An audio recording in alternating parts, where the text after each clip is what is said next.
Alden here with a chemistry video lecture. I'm hoping this will help you guys with some of the content in this unit. It seems to be pretty difficult, okay? The first thing I want to talk about is in relation to ecology, which we just finished. We're looking at levels of organization, and we did that in ecology. We had 5 different levels starting from organism and getting bigger.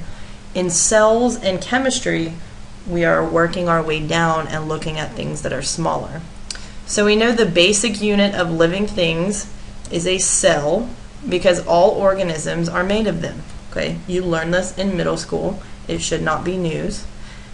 Cells, however, have much smaller components, so they're made of much smaller things, and these are the things that compose organisms. And remember that organisms was your first level of organization in ecology.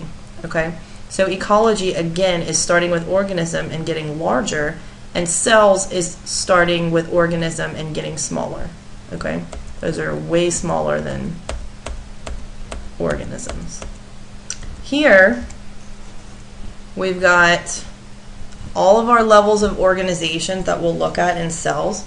So keeping in mind that an atom, a molecule, and a biomolecule are all very, very, very small. We know the atom is the smallest unit of matter. A molecule is made out of more than one atom. And a biomolecule is a bunch of atoms that make up living things. So these are those 4 macromolecules that we'll learn more about later. Okay? Building from there, we start to build organelles, which, as you know, are smaller than cells. Organelles are things like chloroplasts and mitochondria. Okay? A bunch of organelles make up a cell. A bunch of cells make up a tissue. A bunch of tissue makes up an organ. A bunch of organs working together make an organ system. And finally, an organism. So we're looking at things that are smaller than an organism. Okay? Alright, beginning with atoms. The atom is the smallest part of an element that still has all of the element's characteristics. Okay? It's made of subatomic particles, protons, neutrons, and electrons. Alright, remember that protons are positive, neutrons are neutral, they do not have a charge. The nucleus has both protons and neutrons, okay? And then electrons are found circling around the nucleus. So if I've got something like this, okay, here's my nucleus, right? It's composed of protons and neutrons. Okay. And then I might have electrons found in this electron cloud outside. Okay. So again, protons and neutrons are in here, and electrons are circling around the outside. Also keeping in mind, here's our nucleus. Okay. We've got 2 allowed in the first shell. In the second shell, we're allowed 8 electrons. The third shell, or energy level, we're allowed 8. Okay, and we prefer the term energy level over shell, just to make sure you guys understand that these are spheres of energy. They're clouds, okay, of electrons. They are not orbits like a planet would orbit. Okay, so keeping that in mind.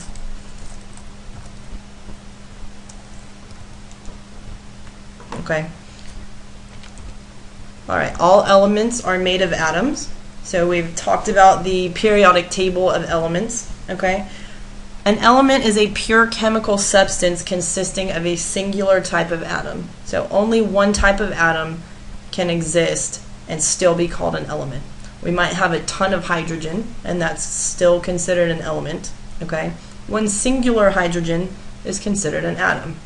So here is something that would be found on the periodic table. This one's oxygen. Oxygen has 8 protons and therefore 8 electrons. It has a mass number of 16, which means that it also has 8 neutrons. Okay? To find the mass number, or to find the number of neutrons, okay, you are going to subtract the atomic number. The protons, you're going to subtract them from the mass number. Okay? The reason why we do this is because the entire mass is thought to only contain protons and neutrons. Elements do have a little bit of mass, but it's very negligible, okay, compared to the size of the protons and neutrons. So we just kind of say, well, that mass isn't really worth anything. It's not a lot of mass compared to the proton and the neutron. So that's why we can subtract these two and get and be left with the number of neutrons. Sometimes elements can also contain different numbers of their subatomic particles. That's when you have an isotope, okay? An isotope is something with a different number of neutrons. Iso means equal or same, okay? So isotope means they have the same number of protons, different number of neutrons, okay? A good example that we'll talk about later when we look at evolution and radioactive dating methods is carbon-14. So carbon-14 is a radioactive isotope of carbon, and our normal carbon is carbon-12. So the number after the element when you're looking at something like an isotope, that's your mass number. So normal carbon is carbon-12. Radioactive carbon isotope that is used for carbon dating is carbon-14. Okay. However, elements can also contain different numbers of their subatomic particles. An ion is a particle with a charge, so an ion has more or less electrons than the neutral element. Okay. If it has more electrons, keep in mind that it's negative. If it has less electrons, keep in mind that it's positive because it's missing those negative charges, which makes it positive. Okay. A good example is iron. Okay, here's iron 2+. The number in the right-hand corner right here, that's your charge. Okay, so you have a positive charge of 2 here.